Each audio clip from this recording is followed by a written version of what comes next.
ایک عورت ہے مسجد نبوی میں نماز پڑھنے جاتی ہے۔ ایک نوجوان راستہ روک کے کھڑا ہو جاتا ہے۔ ایک دن اس عورت نے رک کر کے کہا کہ میں کتنے دنوں سے دیکھ رہی ہوں کہ تم میرے راستے میں مزاحم ہوتے ہو، کیا ماجرا ہے؟ اس نے کھل کے بات کی کہ میں تیرا چاہنے والا اور تجھے حاصل کرنا میری زندگی کی معراج ہے، اور تیرے لیے آسمان سے تارے بھی توڑنے پڑے تو گریز نہیں کروں۔ اس نے کہا اچھا میری ایک شرط ہے۔ اس نے کہا بتاؤ، جلدی بتاؤ، لب کھولو، میں ابھی پوری کر دوں گا۔ کہا نہیں، چھوٹی سی بات ہے، 40 دن تک حضرت عمر کے پیچھے نمازیں پڑھ لو، اس کے بعد 40ویں دن کی آخری نماز کے بعد اسی وقت میں تمہارا انتظار کروں گی، پھر جدھر کہو گے چل پڑیں گے۔ کہا ٹھیک، یہ کون سی مشکل بات ہوئی 40 دن نمازیں پڑھنے سے؟ اگر تو مل جائے تو میرے لیے کون سا یہ مشکل معاملہ ہے۔ 40 دن حضرت عمر کے پیچھے نمازیں چلتی ہیں، دل کی دنیا تبدیل ہوتی ہے۔ 40ویں دن کی آخری نماز کے بعد جب وہ نوجوان واپس پلٹنے لگا تو وہ لڑکی حسب وعدہ وہاں کھڑی تھی، لیکن اس نے دیکھا نہیں، یہ نظر جھکا کے گزر گئی۔ اس نے کہا جانے والے توجہ کر، میں تیرے لیے کھڑی ہوں۔ کہا خیر سے کھڑی رہو۔ عمر نے دل کا تعلق رب سے جوڑ دیا۔ اگر میرے پیچھے ایک بندہ 40 سال نماز پڑھتا رہے، اس میں تبدیلی پیدا نہ ہو، تو پھر مجھے شرم آنی چاہیے کہ نہیں؟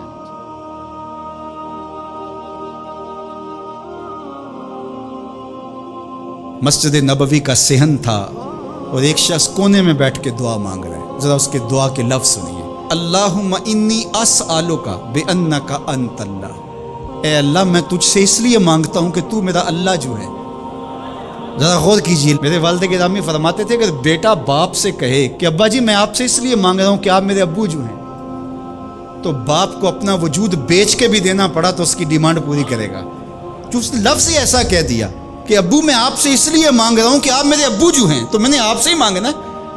تو بندہ کیا کہہ رہا ہے؟ اللہم انی اسألک بانک انت اللہ، اللہ میں تجھ سے اس لیے مانگ رہا ہوں کہ تو میرا اللہ جو ہے۔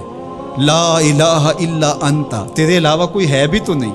انت الاحد الصمد الذی لم یلد ولم یولد، تو ایک ہی ہے، واحد ہے، اور کوئی ہے ہی نہیں جس در پہ جاؤں، کوئی چوکھٹ نہیں ہے جہاں دامن پساروں، کوئی دہلیز ہی نہیں ہے جہاں جھولی پھیلاؤں۔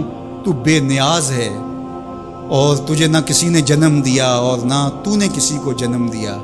مالک میں تیرے حضور دعا کر رہا ہوں۔ یہ وہ دعا کر رہا تھا کہ میرے حضور نے سن لی۔ تو ایک صحابی کو فرمایا کہ یہ جو دعا کر رہا اب جو مانگے گا اللہ عطا کرے گا۔ اس نے مانگا ہی اس ڈھب سے ہے، اس ڈھب سے ہے۔ ایک دعا اور سن لیجئے جو سیدنا علی المرتضیٰ رضی اللہ تعالی عنہ رب سے مانگتے ہیں۔ اللہ اکبر، مجھے تو آج سارا دن اس دعا نے نحال کیے رکھا۔ یہ دعا مانگتے ہیں تو عجیب کیفیت ہوتی ہے۔ یا سریع الرضا اغفر لمن لا یملک الا الدعاء، اے جلدی راضی ہو جانے والے، چھیتی مان جانے والے، اغفر لمن لا یملک الا الدعاء، اسے معاف کر دے جس کے پاس دعا کے علاوہ سہارا ہی کوئی نہیں، جس کے پاس دعا کے علاوہ کچھ ہے ہی نہیں جو پیش کر سکے۔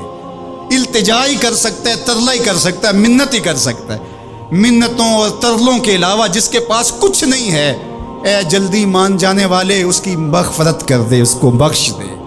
اللہ اکبر۔ تو وہ کریم ہے، وہ کہتا ہے میرے در پہ آؤ تو صحیح، کوئی جھولی پھیلاؤ تو صحیح، ہم تو مائل بکرم ہیں، کوئی سائل ہی نہیں، راہ دکھلائیں کسے رہ رب منزل ہی نہیں۔